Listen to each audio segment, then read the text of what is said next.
할렐루야. 오늘 하나님께서 우리에게 주시는 말씀은 신약성경 디모데후서 2장 14절에서 19절 말씀입니다. 신약성경 345쪽 신약성경 345쪽 디모데후서 2장 14절부터 19절 말씀. 14절부터 19절까지 같이 우리 한 목소리로 함께 읽습니다. 너는 그들로 이 일을 기억하게 하여 말다툼을 하지 말라고 하나님 앞에서 엄히 명하라. 이는 유익이 하나도 없고 도리어 얻는 자들을 망하게 함이라. 너는 진리의 말씀을 옳게 분별하며 부끄러울 것이 없는 일꾼으로 인정되는 자로 자신을 하나님 앞에 들기를 힘쓰라. 망령되고 헛된 말을 버리라. 그들은 경건하지 아니함에 점점 나아가나니 그들의 말은 악성 종량이 퍼져나감과 같은데 그 중에 후메네오와 빌레도가 있느니라. 진리에 관하여는 그들이 거듭되었도다. 부활이 이미 지나갔다 하므로 어떤 사람들의 믿음을 무너뜨리느니라. 그러나 하나님의 견고한 터는 섰으니 인심이 있어 일렀으되 주께서 자기 백성을 아신다 하며 또 주의 이름을 부르는 자마다 불의에서 떠날지어다 하였느니라. 아멘. 할렐루야. 육사람 사랑합시다. 잘 오셨습니다. 네, 사랑하고 축복합니다. 오늘 디모데후서 2장 14절에서 19절 말씀, 엄중한 명령이다 라는 제목으로 함께 은혜를 나누고자 합니다. 우리말에 소 읽고 뭐 고친다고 합니까? 외양간 고친다 라고 하는 말이 있습니다.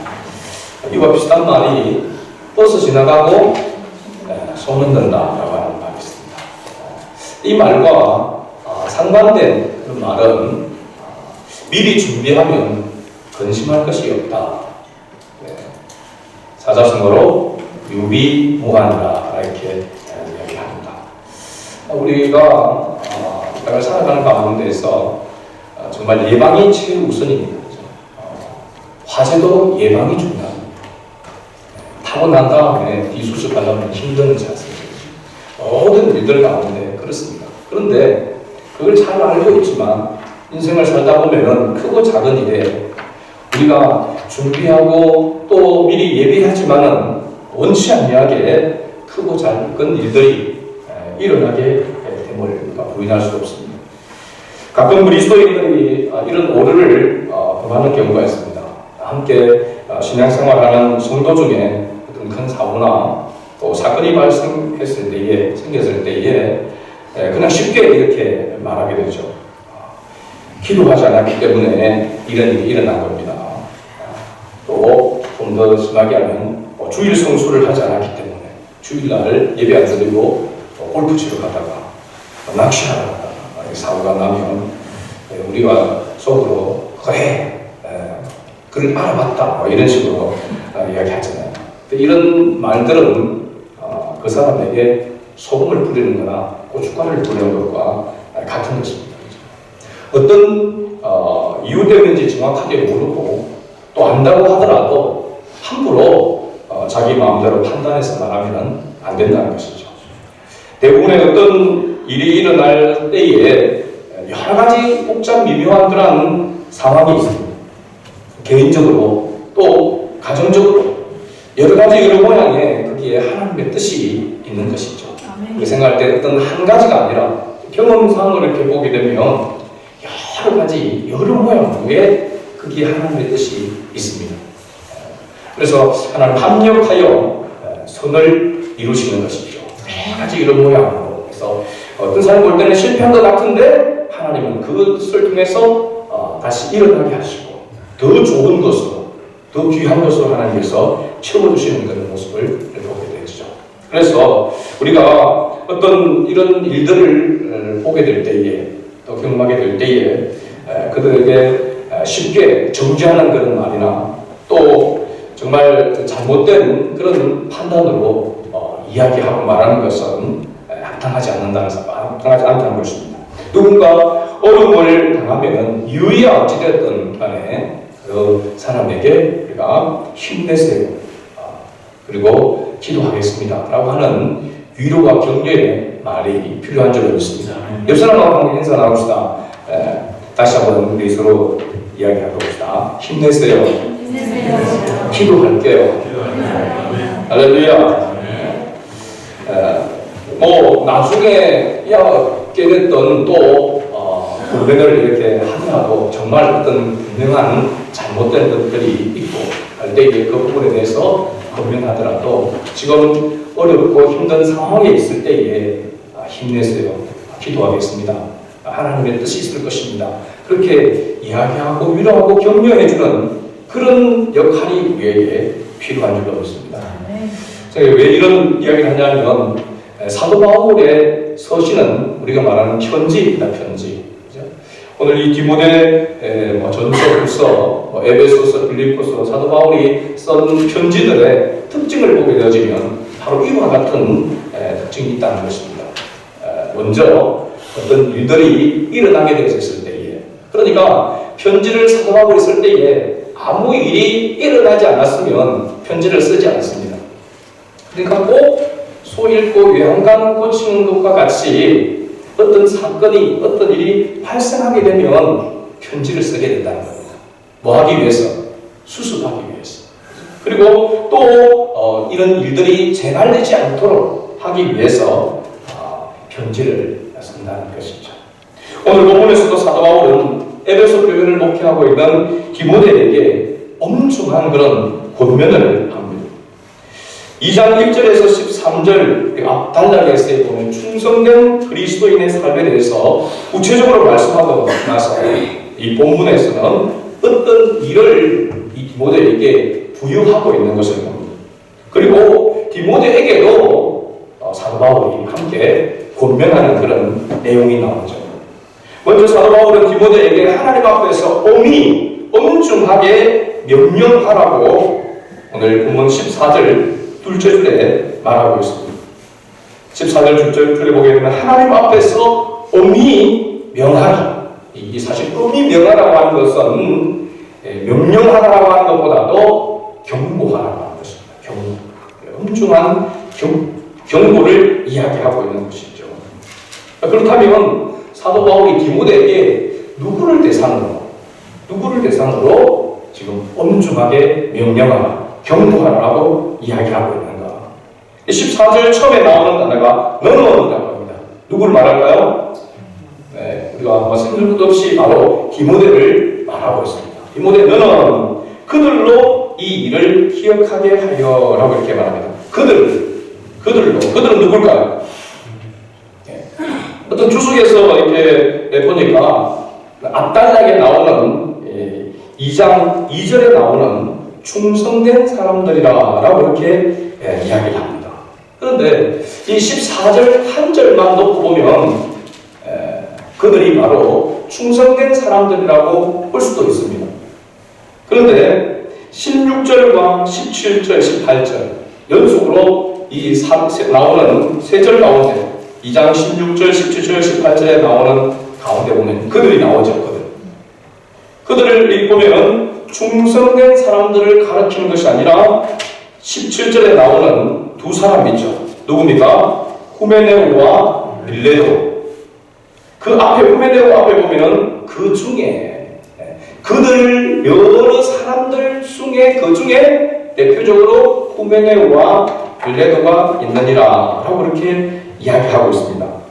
그 앞에 17절에 보면 그들의 말은 뭐가 같다고 했습니까? 악성 종량이 퍼져나감과 같다고 했습니다. 그럼 이건 악성 종량이 퍼져나가는 사람들이 그와 같은 역할을 하는 사람이 충성된 사람이라고 보기에는 문맥상 맞지 않다는 것이죠. 이 악성 종량이 퍼져나간다는 말은 오늘날 이야기하면 암이 전이된다고 하는 것을 이야기합니다. 다른 장기로 퍼져나가는 것을 이야기합니다. 그렇게 되면 어떻게 됩니까? 결국은 죽게 된다고 하는 것입니다. 그러니까 사람을 죽음에 이르게 하는 암세포와 같이 그와 같은 역할을 하는 사람이 충성된 사람은 아니잖아요. 맞지 않습니다. 그 사람이 어떤 사람들인가? 그 사람들을 향하여 엄히 지금 경고하라, 명령하라고 사도 바울은 디모데에게 이야기하고 있는 것이죠. 이들이 누군지 가깝게 보면 1장 15절을 한번 보겠습니다. 1장 15절, 앞으로 넘겨서 1장 15절에 같이 읽어볼까요? 아시아에 있는 모든 사람이 나를 버린 이 일을 네가 아나니 그 중에는 부겔로와 허무겐에도 있느니라. 부겔로와 허무겐에 이제 좀 익숙해진 그 사람들입니다. 그렇죠? 부겔로와 허무겐에 이 일을 기억하여, 14절에 다시 돌아와서 2장 14절에 이 일을 기억하여 라고 이렇게 하면은 이 일도 이들과 관련이 있는 일이라고 하는 것을 알 수가 있습니다. 소아시아 지역에 있던 여러 교회에서 일어났던 일, 사도 바울이 가르친 진리를 버리고 교회를 떠나거나 교회 안에서 여전히 시험에 든 가운데 머물러 있는 사람들을 이야기하고 있는 것이죠. 좀 더 앞으로 가서 살펴보게 되면 이 일이 일어나게 된 동기가 어디에 있는가 하는 것을 알 수 있습니다. 사도 바울이 앞서 기록한 서신, 편지가 바로 디모데전서입니다. 여러분 디모데전서 1장을 한번 봅시다. 디모데전서 1장 4절 말씀을 한번 보겠습니다.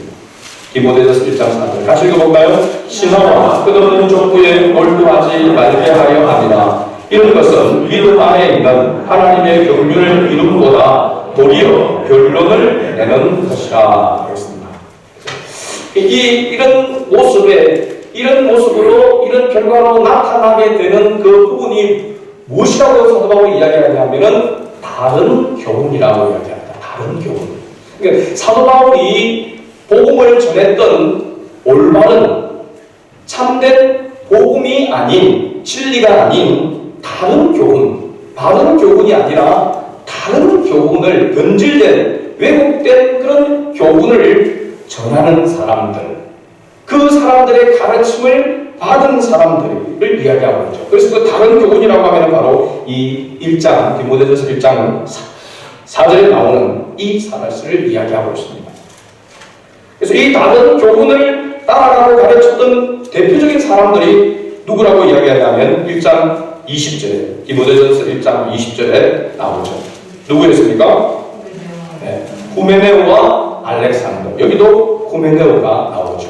후메네오는 이게 정말 그런 사람들 중에서 대표적인 사람이었다라고 하는 것을 알 수가 있습니다.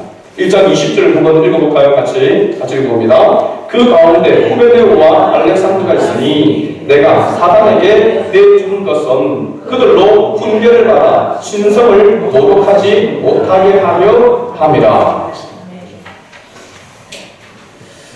앞장서서 선동했던 사람들 중에 일부는 나가고 남아있는 사람들, 그들을 대상으로 이 일을 기억하게 하라고 권면하고 있습니다. 경고하고 있는 것이죠. 그러면서 말다툼을 하지 말고 인간적인 감정이 아닌 하나님 앞에서 엄히 명령하라고 부탁하고 있습니다. 우리가 사실은 어떤 이런 경고나 이런 권면을 강하게 이렇게 할 때에 자칫하면 자기 감정이 앞세워져서 감정에 의해서 이야기할 수도 있습니다. 그러지 말라고 이야기하고 있는 것이죠. 지금 디모데도 이 사람들을 위해서 상처를 받고 이 사람들을 위해서 목회에 타격을 지금 입었단 말이죠. 대상을 입은 거죠. 그러니까 감정이 어떻겠습니까? 안 좋겠죠. 이 사람들에 대해서. 그렇죠. 사도 바울은 그걸 알고 이 감정으로 이렇게 경고하지 말고 하나님 앞에서 엄히 해라. 그러니까 하나님의 말씀을 가지고 하나님의 진리 안에서 경고하라 라고 이렇게 이야기하고 있는 것이죠. 근데 이렇게 말하는 이유는 이는 유익이 하나도 없고 도리어 듣는 자들을 망하게 합니다. 잘못된 교훈을 가지고 변론하는 것은 뭐가 없다고요? 유익이 없다고 했습니다. 무익한 일이라고 하는 것입니다. 교회 안에서 우리가 그럴 수도 있습니다. 그렇죠? 잘못된 것을 가지고 그것을 가지고 서로 말싸움을 하게 되어지면 피차 서로 상처를 받게 되고 그것은 그냥 아무 유익하지 못한다. 그래서 교회 안에서 네가 원리 내가 원리 하고 다투고 변론하고 싸우는 것은 아무 유익이 되지 못한다는 거죠. 그럴 뿐만 아니라 이 잘못된 교훈을 듣는 자들은 결국 망하고 이야기합니까? 망하게 되기 때문입니다. 그러니까 엄히 명하라, 경고하라 라고 하는 것입니다. 그 다음 16절 중반에 계속해서 그들을 향해서 말합니다. 16절 망령되고 헛된 말을 버리라 라고 한 그 다음에 그들은 경건하지 아니하며 점점 나아가나니. 여기서 경건하지 아니함과 상반된 단어가 바로 14절에 나옵니다. 무슨 단어일까요? 경건하지 아니하다라고 하는 말과 반대가 되는 단어가 뭘까요? 14절에 둘째 줄에 하나님 앞에서 헬라어로는 코란데오, 아마 들어보셨죠? 코란데오, 하나님 앞에서 신전의식이라고 합니다. 신전의식. 하나님 앞에서 내가 하나님 앞에서 하나님의 기준으로 하나님의 뜻에 하나님의 말씀에 비추어서 생각하고 행동하는 것. 이것이 바로 뭐냐면 경건이죠. 경건. 그래서 경건하지 아니함과 상반되는 것은 경건한 것입니다. 그렇죠? 그 경건이라고 할 때 그 경건이 바로 뭐냐면 하나님 앞에서라는 것이죠. 하나님의 뜻 안에서 행한다면 바른 교훈을 버리고 잘못된 교훈인 다른 교훈에 미혹되어 나가지 않는다는 것입니다. 사람의 생각을 우선하니까 정에 끌리게 되어지고 감정에 끌리게 되고 그것에 휘둘려서 진리를 떠나는 것입니다. 가만히 있던 교회에서 이렇게 보게 되면 예수를 안 믿는 것도 아니고 하나님을 모르는 것도 아니고 말씀을 모르는 것도 아닌데 하나님의 뜻을 저버리고 낙심하거나 떠나는 사람이 있습니다. 그런 사람의 특징이 뭐냐면 모든 일에 있어서 하나님 앞에서 하나님의 뜻 안에서 하나님의 기준으로 생각하고 판단해야 되는데 뭐에 이끌려서? 감정에 이끌려서 자존심이 상하거나 어떤 자기에게 불이익이 된다거나 그럴 때에 그걸 참지 못하고 그것에 휘둘려서 진리를 떠나게 되는 그런 경우가 있다는 것입니다. 이런 죄가 이런 일이 우리가 그럴 수도 있다라고 생각할 수도 있겠지만 이런 일이 얼마나 큰 죄인지 상상 그 이상이라고 하는 것이죠. 오늘 후메네오와 알렉산더 또 보면 부겔로와 허무게네 후메네오와 빌레도 이들이 행한 일이 얼마나 큰 잘못인지를 지금 사도 바울은 알고 있기 때문에 디모데를 향하여서 그들을 향하여 어떻게 보면 영향을 받은 미혹을 받아서 믿음에서 흔들리고 있는 그들을 향하여서 엄히 경고하라고 이야기하는 것이죠. 여러분 사도 바울의 성격이 좀 과격하다라고 이야기합니다. 그래서 자기 어떤 진리에 대한 주장에 맞지 않으면 자기보다도 훨씬 앞서 있는 수제자인 베드로를 향해서 직선적으로 이야기했던 사람이 바로 바울입니다. 근데 제가 전에 이야기했죠. 바울의 성격이 못돼서가 아니라 진리에 대한 확신과 열정이 넘치기 때문에 그런 것이죠. 베드로보다도 사도 바울은 더 바리새인 중에 바리새인이지 않습니까? 근데 정말로 부활하신 예수 그리스도를 다메섹 도상에서 만나고 난다. 자기가 그렇게 복음을 위해서 살아가는 것이 전적으로 하나님의 은혜라고 하는 것을 자기 몸이, 자기 마음이, 자기 생각이 부인할 수 없는 그런 증거를 가지고 있는 사람이 바로 바울이잖아요. 그러니까 진리를 왜곡시키는 이 부분에 대해서는 굉장히 민감한 것입니다. 그래서 비록 수제자이고 자기보다 앞서 있는 사람이지만 진리를 거스르는 일에 대해서는 과격하다 할 정도로 과감하게 경고하고 있고 질책하고 있는 그런 모습이 바울입니다. 그런데요, 우리가 성경을 자세히 보면 이 바울은 그야말로 잽도 안 되는 사람이 누구냐면 예수님입니다. 아이고 목사님, 우리 예수님의 성품을 담배했는데 예수님은 온유하고 겸손한데 예수님이 그 바울보다도 더 과격하단 말입니까? 제가 증거를 제시하겠습니다. 마태복음 23장 33절입니다. 다른 데도 여러 군데 있지만 마태복음 23장 34절 보면은 외식하는 서기관과 바리새인들을 향하여서 그들의 잘못에 대해서 예수님께서 뭐라고 했냐면 뱀들아, 그 다음에 뭐라고 했습니까? 독사의 새끼들아 라고 했습니다. 뱀들아, 독사의 새끼들아, 너희가 어떻게 지옥의 판결을 피하겠느냐. 그럼 여기서 뱀들아, 독사의 새끼들아 말의 의미를 알면 얼마나 두려운 말인지 모릅니다. 여러분, 세상에서 제일 안 좋은, 제일 센 욕이 뭘까요? 제가 이 때문에 욕에 대해서 한번 생각을 해봤습니다. 제가 들었던 욕 가운데 굉장히 지금도 상처가 남아있는 그 욕이 하나 있습니다.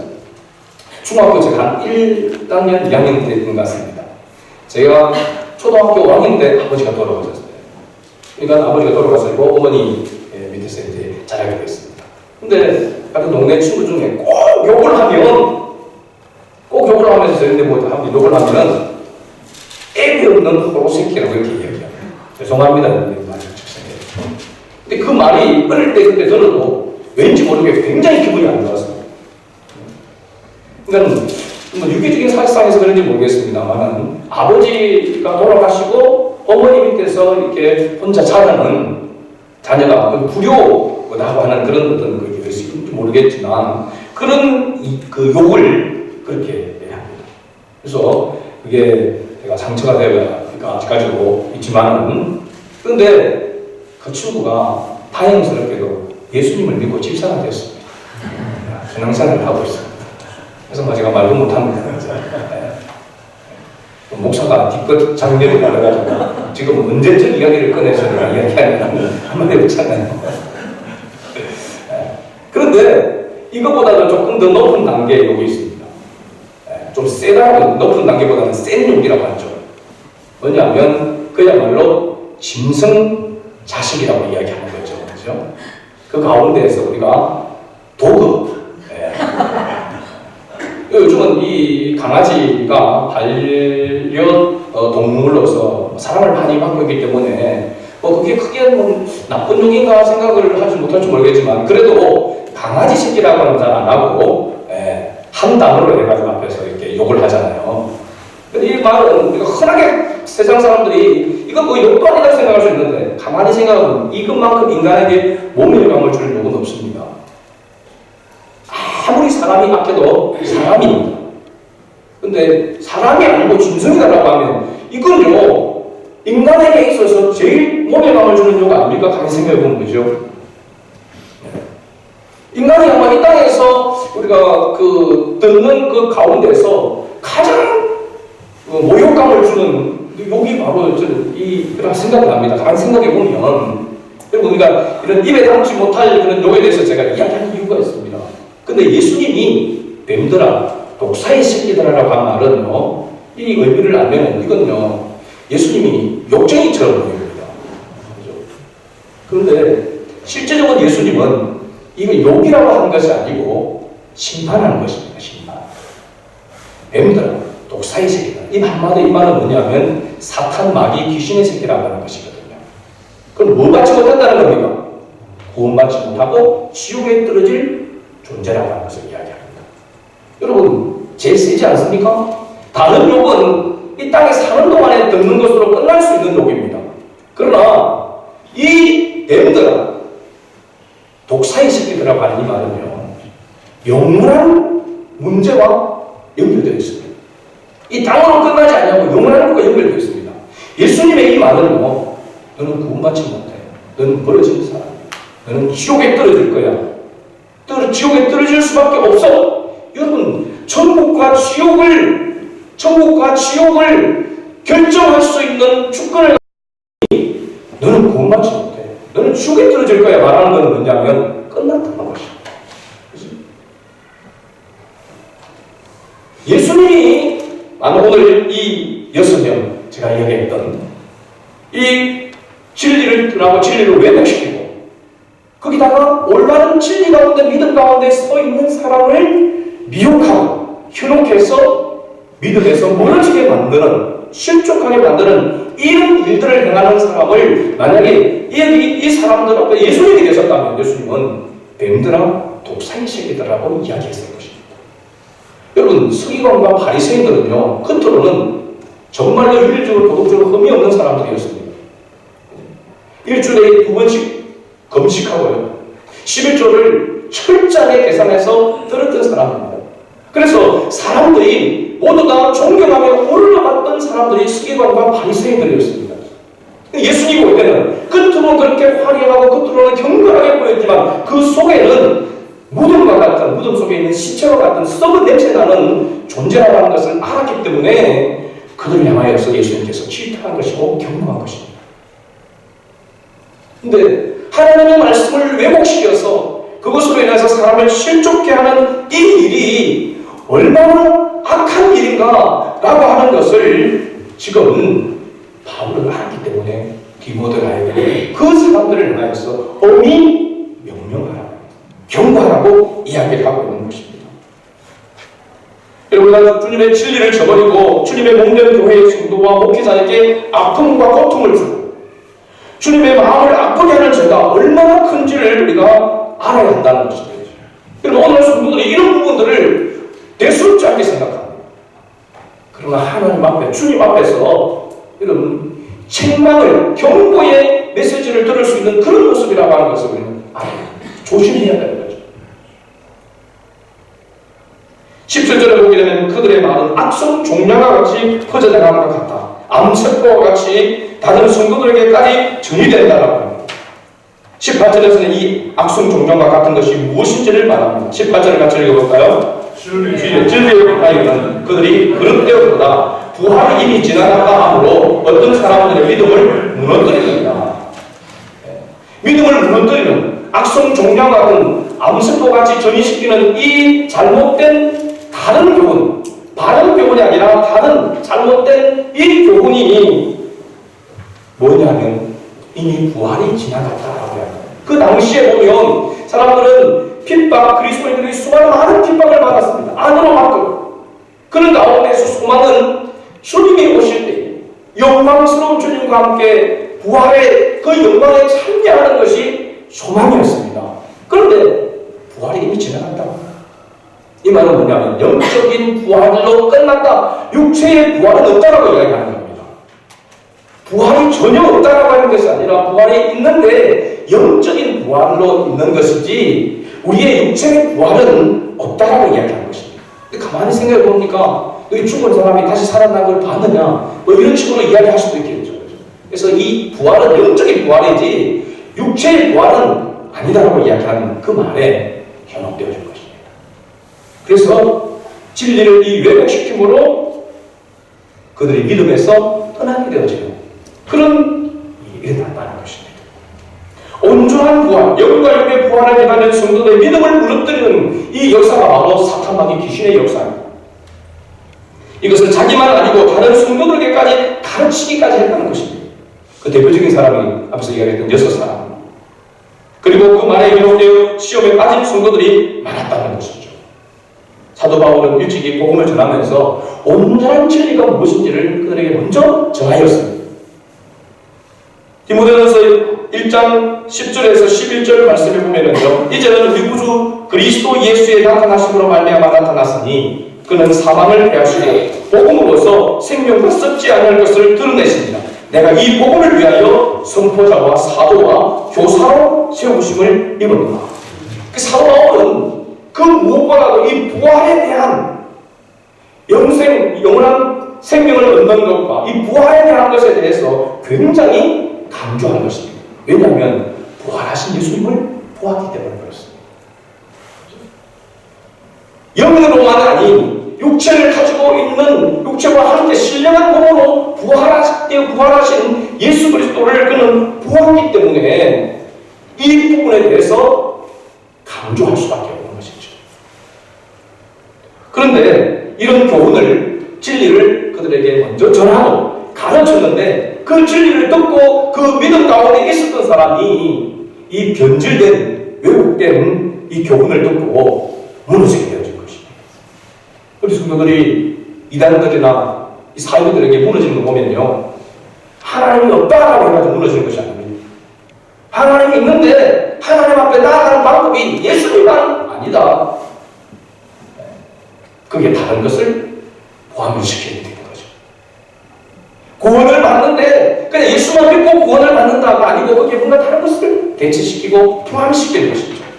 성경을 더 플러스시키거나 진리를 더 플러스시키거나 왜곡시키는 또 강하게 되어지는 것에 대해서 요한계시록에는 경고하고 있습니다. 이런 부분들 때문에 넘어지게 되는 것이죠.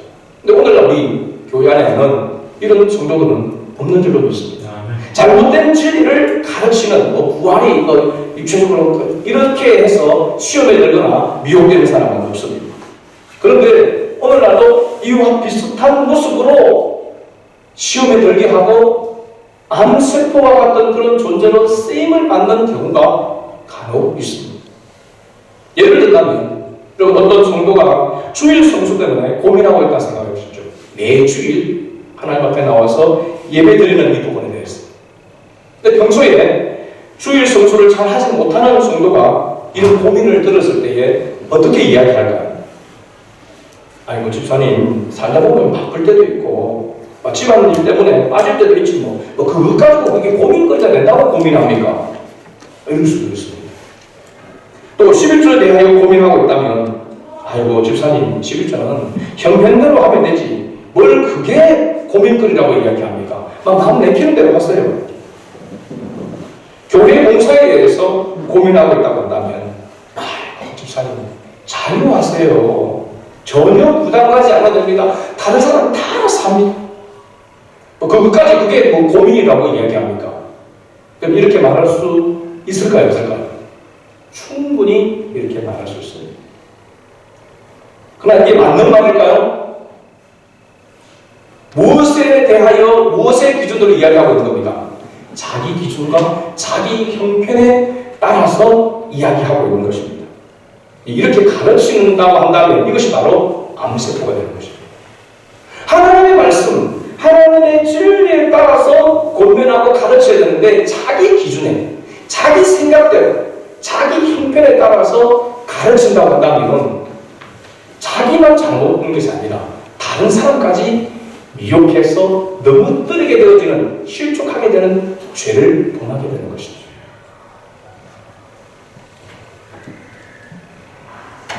비록 자기 자신은 온전한 주일 성수와 11조를 드리지 못한다고 한다면 이렇게 이야기할 수 있습니다. 아이고 집사님 정말 고민되죠. 저도 아직 온전한 주일 성수와 11조가 성경적이다라고 하는 것을 알지만 잘 못하고 있습니다. 늘 마음에 대해서 부담을 가지고 있습니다. 믿음으로 언젠가는 용기를 내어서 결단을 해서 온전한 주일 성수를 하고 온전한 11조를 드리고 더 열심히 교회에 봉사하기 위해서 우리가 내 힘으로 잘 안 되니까 하나님의 도우심을 구하며 함께 기도합시다. 여러분 이게 성경적이지 않습니까? 자기 기준에 자기 생각대로. 그런데 우리가 자주 범하는 오류가 여기 있는 것입니다.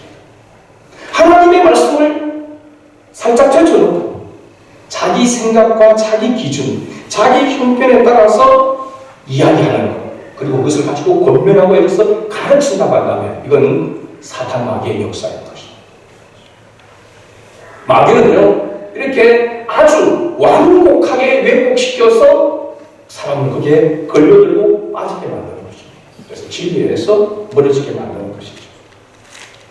이와 같이 이런 자기 기준에 자기 생각대로 잘못된 것을 가지고 가르치는 그들을 향하여 사도 바울은 디모데에게 엄히 경고하라고 이야기하고 있는 것이죠. 두 번째로 생각할 것은요, 사도 바울이 디모데에게 권면하는 내용입니다. 이 내용은 잘못된 다른 교훈을 따르지 않고 듣지 않고 가르치는 것을 방지하기 위한 예방책의 말씀입니다. 그리고 오늘 우리에게도 매우 중요한 지침이 되는 것이죠. 15절 말씀입니다. 같이 읽어봅니다. 너는 진리의 말씀을 옳게 분별하며 부끄러울 것이 없는 일꾼으로 인정된 자로 자신을 하나님 앞에 드리기를 힘써라. 아멘. 두 가지를 이야기하고 있죠. 첫째는 뭐냐면 진리의 말씀을 옳게 분별해야 된다고 말씀합니다. 여러분 진리의 말씀을 옳게 분별하려면 먼저 옳은 말씀을 배워야 합니다. 바른 진리를 듣고 배우게 하는 것이죠. 그래야 뭐가 생겨지게 됩니까? 기준이 생겨지게 됩니다. 사람들은 이단들이 사이비들이 어떤 모습인지 그들이 주장하고 있는 교리가 뭔지를 다 알아야 그들을 분별할 수 있다고 생각합니다. 그렇지 않습니다. 내가 먼저 바른 진리 가운데 서 있으면 이단이든 삼단이든 아무리 그들이 설쳐대도 또 미혹을 해도 넘어지지 않고 그들을 잘못된 것들을 구별할 수 있게 되는 것입니다. 그러니까 여러분 분명한 진리를 올바른 진리를 교회를 통하여서 여러분 우리가 배우기를 힘써야 합니다.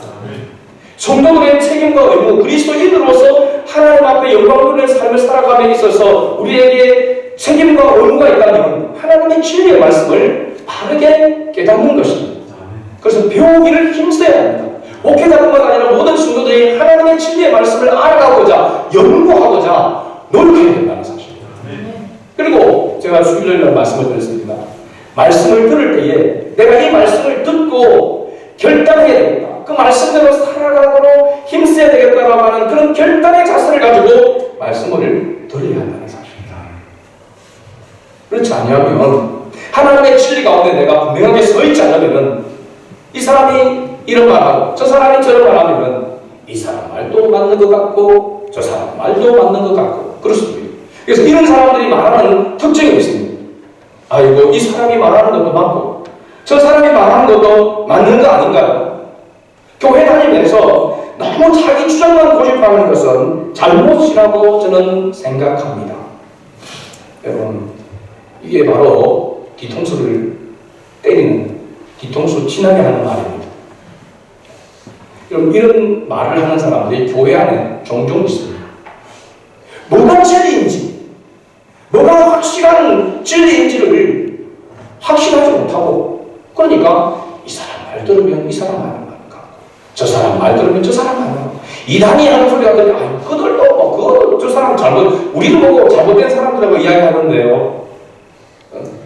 말씀을 가지고 이야기하고 하나님이라고 이야기하고 그러니까 들어보니까 그럴듯하기도 하고 여러분 이단들이나 사이비들이 하는 말은 훨씬 더 우리 귀에 더 잘 들어올 수 있습니다. 왜냐하면 말씀이 성령 진리의 말씀을 가지고 하는 것이 아니라 왜곡된 인간적인 것으로 접근하기 때문에 여러분 인간은 인간적으로 통하게 됩니다. 그래서 인간적인 것이 훨씬 더 설득력이 있습니다. 하나님의 진리를 깨닫는 데는 여러분 우리 지식으로 깨달을 수 있는 게 아니잖아요. 하나님이 하나님 되심을 믿는다라고 하는 것은 이게 여러분 노력으로 된 겁니까? 여러분 돌을 닦아서 깨달았나요? 어느 무슨 수명이 올라가서 깨달은 건가요? 겁니까? 하나님께서 우리에게 은혜를 주셔서 깨달은 거잖아요. 내가 주인이라는 거 하는 거예요. 그리고 이 죄에서 용서받을 수 있는 길은 예수 그리스도밖에 없다라고 하는 것을 내가 깨달은 것은 내가 똑똑해서 깨달은 것이 아니라 하나님께서 진리 영이신 성령님께서 우리에게 깨달음을 주셔서 은혜를 주셔서 알게 되어진 것입니다. 믿게 되어진 것이죠. 그래서 믿음은 하나님이 주신 선물이라고 하는 것을 여러분 꼭 기억해야 됩니다. 마치 내가 똑똑해서 내가 뭔가 지식이 탁월해서 깨달은 것처럼 생각한다면 그건 깨달은 것이 아닙니다. 분명한 진리 가운데 우리가 서지 않으면 이것도 아니고 저것도 아니고 회색 기대에 서 있는 것 세상 사람들은 거기에 서 있는 사람이 합당하다고 이야기합니다. 너무 막 한쪽으로 너무 예수님 아니면 안 됩니다.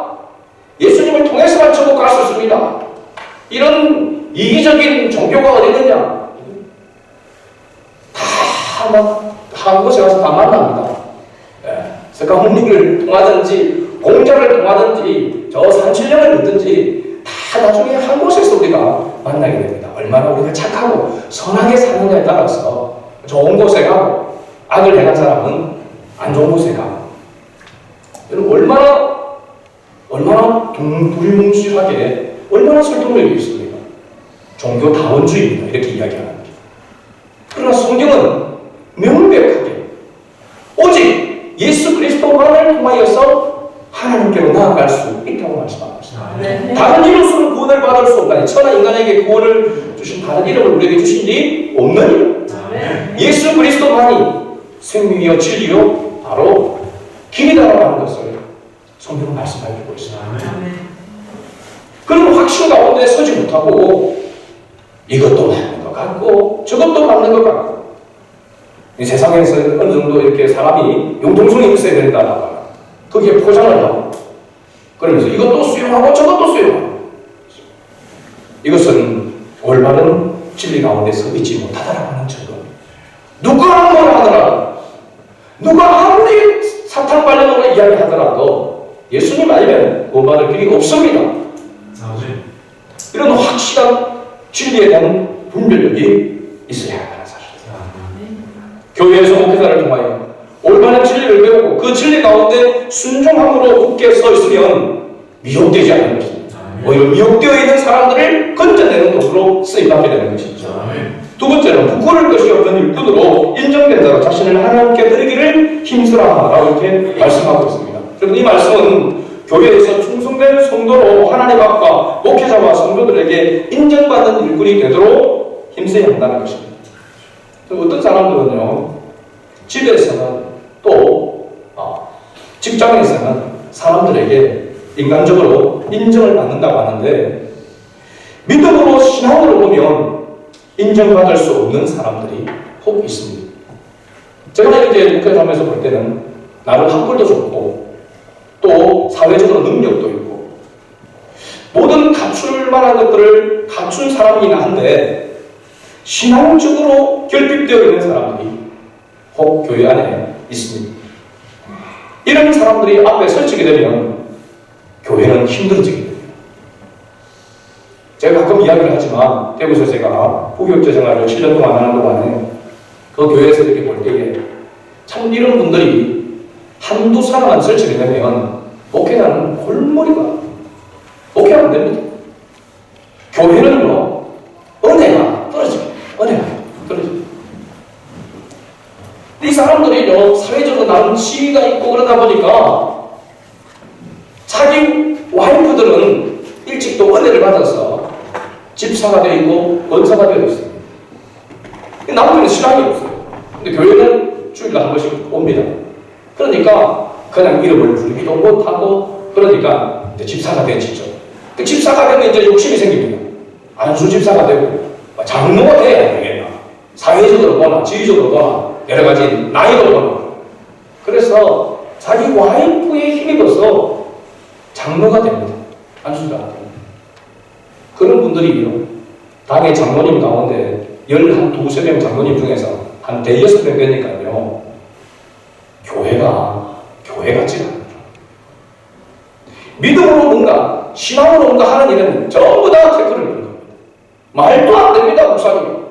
지금 이런 이 상황에서 어떻게 그렇게 밀어붙이면 됩니까? 목사님이 책임질 겁니까? 이런 거 못하는 거예요.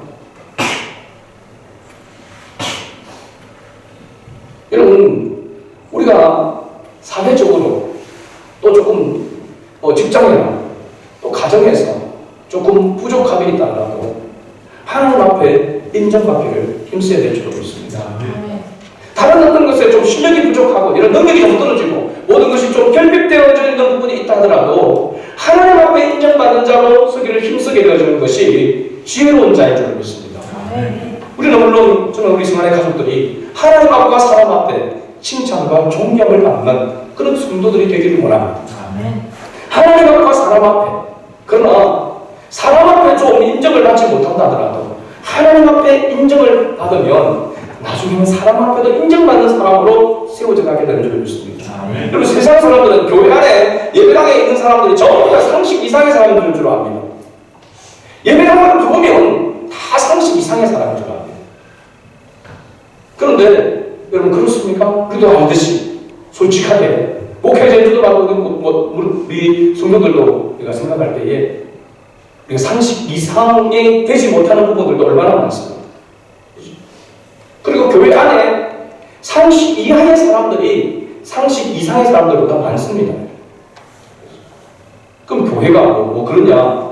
상식 이하의 사람이 와서 상식적인 사람이 되고 상식 이상의 사람이 되는 것이 교회입니다.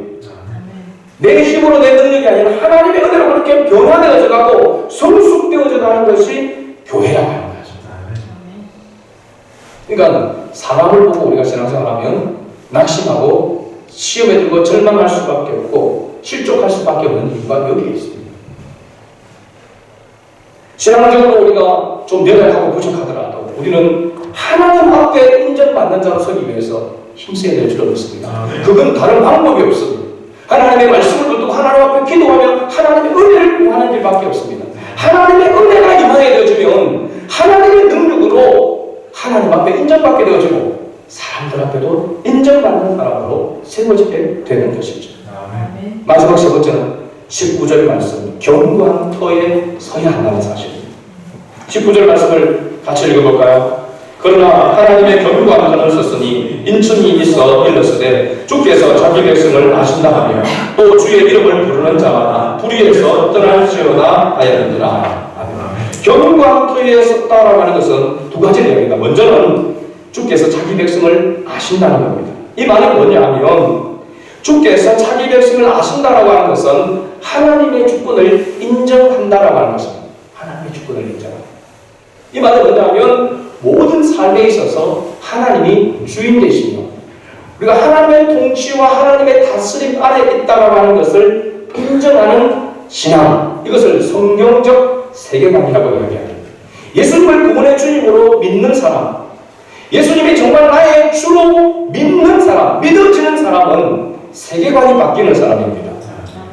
내 인생이 내 것이 아니요, 내가 소유하고 있는 것이 내 것이 아니요, 다 주님께 있다라고 하는, 내 모든 소유의 주인은 주님이시다라고 하는 그 인정, 그런 고백이 바로 하나님의 주권을 인정하는 것이고, 이것이 성경적인 세계관을 갖는 것입니다. 그 다음에 주의 이름을 부르는 자마다 불의에서 떠나야 한다. 여러분, 하나님의 말씀을 듣고 믿음으로 주님을 부르면서 주님의 뜻 안에 나아가게 되면 하나님이 싫어하는 불의, 비진리, 잘못된 것, 죄에서 멀어지게 되어지고 떠나게 된다는 것입니다. 하나님의 바른 진리 안에 거하게 되어지면 비진리가 떠나가게 된다는 것입니다. 빛이 들어오면 어둠이 물러가는 것과 같이 이렇게 되어지는 자가 바로 견고한 터 위에 서는 것입니다. 견고한 신앙 가운데 서는 것이라고 할 수 있습니다. 주님의 이름을 부르며 불의에서 죄에서 멀어지게 되는 것, 이것이 바로 경건한 생활입니다. 말씀의 결론을 듣습니다. 오늘 우리는 올바른 진리 위에 서 있는지 우리 자신을 살펴야 합니다. 또한 내 마음대로 생각하고 내 기준대로 살고 있지 않은지 우리 자신을 살펴야 합니다. 진리의 말씀을 옳게 분별하며 부끄러울 것이 없는 일꾼으로 인정된 자로 살아가고자 주님을 붙들고 있는지, 주님을 붙들고 살아가려고 얼마나 힘쓰고 있었는지 살펴야 합니다. 나는 주님의 몸된 교회에 유익한 하나님의 자녀로 자신을 드리고 있는지 오늘 이 엄중한 명령으로 말씀하고 있는 이 말씀을 기억하고 주님의 영광을 위해서 다시 한번 새롭게 용기와 결단을 하는 그런 주가 될 수 있기를 주의 이름으로 축복합니다. 아멘.